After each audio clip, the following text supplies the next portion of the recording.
Hello students, in my previous video we have studied about Biot-Savart's law. Now today we will discuss applications of Biot-Savart's law. It means with the help of this law we can find out magnetic field at different point for current carrying circular loop. और आपके syllabus में application of बायो-सैवर्ट्स law में दो ही application हैं, जिसमें मैं first application यहाँ पे डिस्कस कर रही हूँ और ये एप्लीकेशन का डेरिवेशन मोस्ट इम्पॉर्टेंट है। तो इसमें जो पहला एप्लीकेशन है, इसमें हमें क्या निकालना है, मैग्नेटिक फील्ड निकालना है करंट कैरिंग सर्कुलर लूप के सेंटर में। जैसे कि आपको यहाँ पे दिख रहा है कि हमने क्या ले रखी है, एक वायर ले रखी है, ठीक है।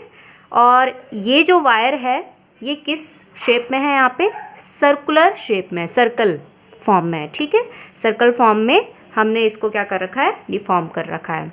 अब यहाँ पे इसे लूप क्यों बोला गया है? लूप क्या होता है, कोई भी क्लोज्ड सर्किट या क्लोज्ड हमारे पास फिगर होता है उसको हम लूप कहते हैं। तो ये हमारे पास क्या है, क्लोज्ड फिगर है, क्लोज्ड सर्किट है, इसलिए इसे हम क्या कह रहे हैं, लूप कह रहे हैं। और किस शेप का है, सर्कुलर, तो इसीलिए हम इससे क्या कह रहे हैं, सर्कुलर लूप। और इसमें क्या फ्लो होना चाहिए, करंट, क्योंकि इससे पहले वाले वीडियो में आपको मैंने बताया था कि मैग्नेटिक फील्ड तभी प्रोड्यूस होगा जब वायर से क्या फ्लो होगी, करंट फ्लो होगी। तो current carrying wire act like a magnet, तो उसके ऑल अराउंड एक फील्ड जनरेट होता है। वो फील्ड हमें यहाँ पे कैलकुलेट करना पड़ता है, किसकी हेल्प के थ्रू, बायो-सैवर्ट्स लॉ की हेल्प के थ्रू। तो यहाँ पे हमें मैग्नेटिक फील्ड निकालना है किस पॉइंट पे, इस करंट कैरिंग सर्कुलर लूप के सेंटर में, इट मीन्स ओ पॉइंट पे। तो हमने यहाँ पे क्या ले रखा है, करंट कैरिंग सर्कुलर लूप है जिसपे आई करंट फ्लो कर रहा है, ओके। रेडियस हमने इस सर्कुलर लूप का कितना ले रखा है, आर ले रखा है, ठीक है। और साथ ही साथ अगर हम यहाँ पे देखें, इसका एक छोटा सा पार्ट ले लेते हैं। ये छोटा सा पार्ट हमने ले रखा है जिसको मैं यहाँ पे नाम दे रही हूँ डीएल। और आप सबको पता है इस डीएल की भी डायरेक्शन होती है, और वो डायरेक्शन कहाँ से कहाँ की तरफ है, वो डायरेक्शन होती है करंट के ही टूवर्ड्स। तो अगर हम देखें करंट फ्लो कर रही है इधर से इधर की तरफ, तो अगर हम देखें तो ए टू बी फ्लो कर रही है, तो इट मीन्स कि ए बी, ऊपर वेक्टर लगाएंगे और ये क्या है हमारे पास, डीएल है, ठीक है। और साथ ही साथ अगर हम देखें जो डीएल है, अगर मैं इतना सा पार्ट ले लूँ इसका, ठीक है, ये जो इसका एक कर्व पार्ट ले रखा है मैंने, ठीक है। और साथ साथ रेडियस जो है, इसके बीच में कितने डिग्री का एंगल बन रहा है, 90 डिग्री का, ठीक है। तो आपको ये भी ध्यान रखना है। तो स्टार्ट करते हैं इसमें बायो-सैवर्ट्स लॉ लगाना।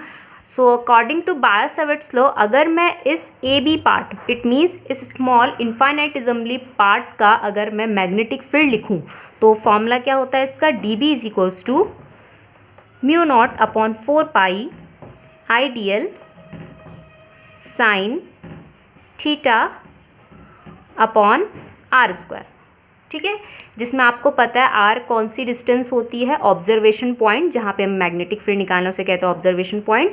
और साथ ही साथ जो भी वहाँ पे उस पर्टिकुलर करंट कैरिंग वायर का स्मॉल पार्ट होता है उसके बीच की डिस्टेंस को हम आर कहते हैं, ठीक है। और उन्हीं के बीच में एक एंगल बनता है जिसको हम थीटा कहते हैं। तो अगर हम देखें जो स्मॉल इन्फाइनाइटिज्मली पार्ट है, ए बी पार्ट, ठीक है, डीएल का जो पार्ट है, और साथ ही साथ ऑब्जर्वेशन पॉइंट है, उनके बीच की जो डिस्टेंस है वो कितनी है, यहाँ पे आर है, उसके बीच में एंगल कितना बन रहा है, 90 degree.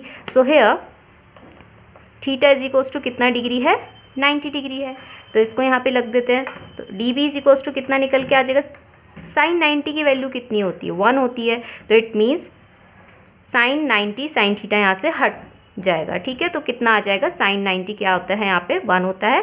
Sign 90 degree is equals to 1, ठीक है। तो ये आ जाएगा हमारे पास mu not upon 4 pi I D L upon are square. तो ये जो मैग्नेटिक फील्ड है, यह है स्मॉल मैग्नेटिक फील्ड, किसकी वजह से प्रोड्यूस हो रहा है, इस ए बी छोटे से पार्ट जो डीएल यहाँ पे हमने करंट एलिमेंट ले रखा है, उसकी वजह से जो ओ पॉइंट पे मैग्नेटिक फील्ड है वो इतना है। लेकिन हमें इतने से पार्ट के लिए तो नहीं निकालना, हमें तो टोटल सर्कुलर लूप के लिए निकालना है। तो हम यहाँ पे क्या करेंगे, टोटल सर्कुलर लूप के लिए निकालने के लिए हम यहाँ पे इस छोटे से पार्ट का इंटीग्रेशन करेंगे। अब एक चीज़ आपको ध्यान रखनी, इंटीग्रेशन यहाँ पे कौन सा वाला होगा, क्लोज्ड इंटीग्रेशन होगा। क्यों? क्योंकि हम यहाँ पे देख रहे हैं कि सर्किट कैसा है, लूप फॉर्म में, क्लोज फॉर्म में है। तो क्लोज फॉर्म में इट मीन्स कि जहाँ से हमने, जैसे समझ लीजिए हमें यहाँ से स्टार्ट करना है इंटीग्रेशन, तो यहाँ से पूरा का पूरा इंटीग्रेट करते हुए वहीं तक उसको क्या करना है, प्लस करना है कंटिन्यूस फॉर्म में। इंटीग्रेशन का मतलब ये हुआ, तो जहाँ पे से स्टार्ट किया वहीं पे वापस आके अगर उसका फाइनल पॉइंट जुड़ रहा है और टोटल अगर हम वहाँ पे कंटिन्यूस फॉर्म में इंटीग्रेशन कर रहे हैं तो उसको हम कहते हैं क्लोज्ड इंटीग्रेशन। तो यहाँ पे हम क्या करेंगे, integrate above equation for closed loop. पूरे क्लोज लूप के लिए इंटीग्रेशन करेंगे तो यहाँ पे आपको पता होना चाहिए बी कब निकल के आएगा, जब हम क्लोज इंटीग्रेशन करेंगे किसका, डीबी का। इस डीबी का क्लोज इंटीग्रेशन, इंटीग्रल का साइन ये होता है और ये जो सर्कल होता है यहाँ पे क्लोज्ड को बताता है कि क्लोज इंटीग्रेशन कर रहे हैं। तो इट मीन्स अगर मैं यहाँ पे इंटीग्रेशन करूँ इस डीबी के बदले टोटल इंटीग्रेशन करेंगे तो यहाँ पे तो बी आ जाएगा, ठीक है। और इसका भी इंटीग्रेशन होगा तो पहली बात तो जो कांस्टेंट होता है वो बाहर आ जाता है। तो कांस्टेंट यहाँ पे क्या क्या है, म्यू नॉट है, 4 पाई है, आई है और आर स्क्वायर कांस्टेंट है।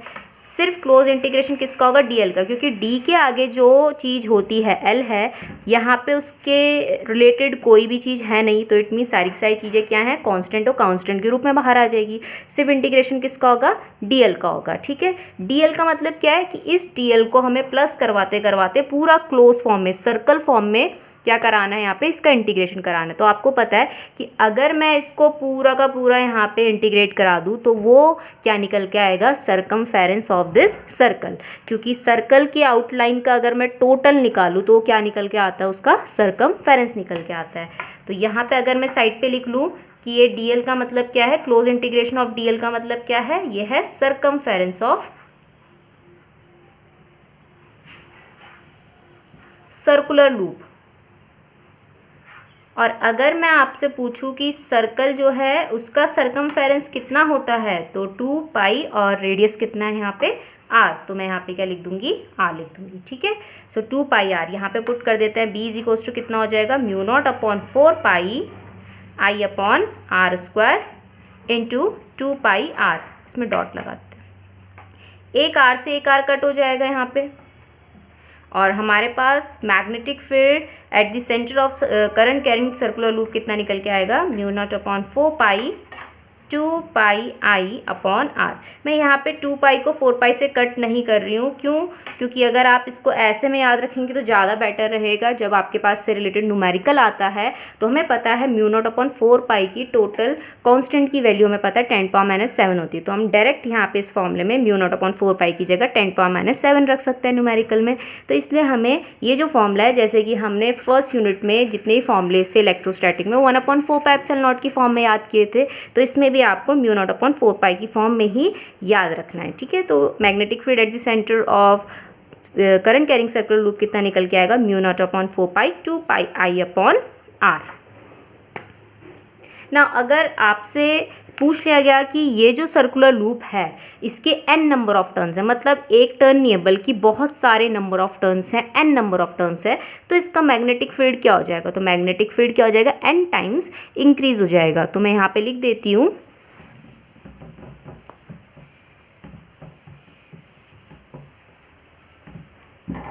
इसके ही बाद है for n number of turns, for n number of turns. तो मैग्नेटिक फील्ड कितना हो जाएगा, B is equals to mu not upon 4 pi 2 pi, मैं यहाँ पे n को मल्टीप्लाई करा दे रही हूँ, 2 pi N I upon R. It means n times increase हो जाएगा। इट मीन्स n पे डिपेंड करेगा कि कितने नंबर ऑफ टर्न्स हैं, उतना ही ज़्यादा उसका मैग्नेटिक फील्ड इंक्रीज होगा। अब बात आती है कि जब हमने यहाँ पे पता लगा ही लिया है कि मैग्नेटिक फील्ड प्रोड्यूस कर रहा है करंट कैरिंग सर्कुलर कॉइल, तो आपको पता है कि वो एक मैग्नेट की तरह बिहेव करेगा। और मैग्नेट में ये भी आपको पता है 2 पोल्स होते हैं, कौन कौन से, एक तो नॉर्थ पोल होता है, दूसरा साउथ पोल। तो अब आपको कैसे पहचान होगी कि जब करंट इस डायरेक्शन में क्लॉकवाइज डायरेक्शन में फ्लो हो रहा है तो कौन सा पोल जनरेट हो रहा है, या एंटी क्लॉकवाइज डायरेक्शन में फ्लो हो रहा है करंट तो कौन सा पोल जनरेट हो रहा है। तो उसके लिए एक शॉर्ट ट्रिक है, वो मैं आपको यहाँ पे बना के दिखा रही हूँ और आपको एज इट इज़ याद भी करनी है साथ ही साथ। तो आपको पता है ये मैंने यहाँ पे एक सर्कुलर लूप बना रखा है, ठीक है। अब इसमें कोई करंट फ्लो नहीं करवा रखा मैंने, ठीक है। एक सर्कुलर लूप है, एक लूप में मैं लिख रही हूँ एन, दूसरे लूप में मैं लिख रही हूँ S. N means north pole, S means south pole of that magnet. और अगर मैं एन को इस तरीके से घुमा दूँ, ठीक है, तो ये किस वाइज का बन रहा है, एंटी क्लॉकवाइज। तो इट मीन्स कि अगर कहीं पे करंट एंटी क्लॉकवाइज फ्लो करती है किसी भी सर्कुलर लूप में, तो इट मीन्स उस पॉइंट पे कौन सा वाला पोल जनरेट होता है, नॉर्थ पोल, ठीक है। एस को भी मैं ऐसे बना सकती हूँ, देखिए, ठीक है। तो एस को मैंने ऐसे बना दिया, तो ये कैसे वाइज में बन रहा है, क्लॉकवाइज में। तो इट मीन्स कहीं पे करंट सर्कुलर लूप में क्लॉकवाइज डायरेक्शन में फ्लो कर रही है, तो इट मीन्स कि वहाँ पे कौन सा पोल जनरेट हो रहा है, साउथ पोल। अब आप ये मत सोचिएगा कि कॉइल तो हमारे पास एक ही है, तो इट मीन्स नॉर्थ पोल एक ही बनेगा या साउथ पोल एक ही बनेगा। तो मैं आपको बता दूं, अगर आपने कोई कॉइल ली है फ्रंट साइड से, जैसे यहाँ पे मेरा हाथ रखा हुआ है, मेरा हैंड है, पाम है, अगर मैं इस साइड से ऑब्जर्व कर रही हूँ, इस साइड से ये कॉइल पे जो करंट है वो कैसे दिखाई दे रही है, एंटी क्लॉकवाइज दिखाई दे रही है, ठीक है। लेकिन अगर मैं अपना ऑब्जर्वेशन पॉइंट चेंज करती हूँ, इसके बैकवर्ड जाती हूँ, नीचे की तरफ देखती हूँ, तो नीचे की तरफ से देखने में आप ये खुद भी कर सकते हैं अपने घर में, ठीक है। आप क्या करिए, एक सर्कुलर कॉइल ले लीजिए या फिर कोई भी सर्कल हम ले सकते हैं, ठीक है। घर में आपको क्या करना है, उस सर्कल के इधर उधर, मतलब एक फ्रंट में बैठना है, आप खुद ही एक ऑब्जर्वर बन के फ्रंट में बैठ सकते हैं, और किसी को कहाँ की तरफ बैठाना है, उसकी बैक साइड बैठाना है, ठीक है, बैकवर्ड साइड बैठाना है।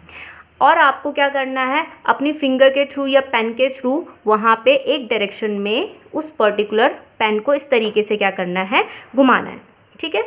जब आप घुमाएंगे तो आपकी तरफ से तो एंटी क्लॉकवाइज आएगा, लेकिन जो बैकवर्ड डायरेक्शन में बैठ रखा है उसको कैसा दिखेगा, वो कैसे दिखेगा, क्लॉकवाइज दिखेगा। तो इट मीन्स जहाँ पे आप बैठ रखे हैं वहाँ पे तो नॉर्थ पोल बन रहा है, लेकिन बैकवर्ड जहाँ पे जो दूसरा ऑब्जर्वर बैठ रखा है उसको क्लॉकवाइज दिख रहा है, तो इट मीन्स उसके लिए वहाँ पे कौन सा पोल होगा, साउथ पोल। तो आपको याद रखना है, करंट की डायरेक्शन अगर एंटी क्लॉकवाइज होगा तो नॉर्थ पोल, करंट की डायरेक्शन अगर क्लॉकवाइज होगा तो साउथ पोल।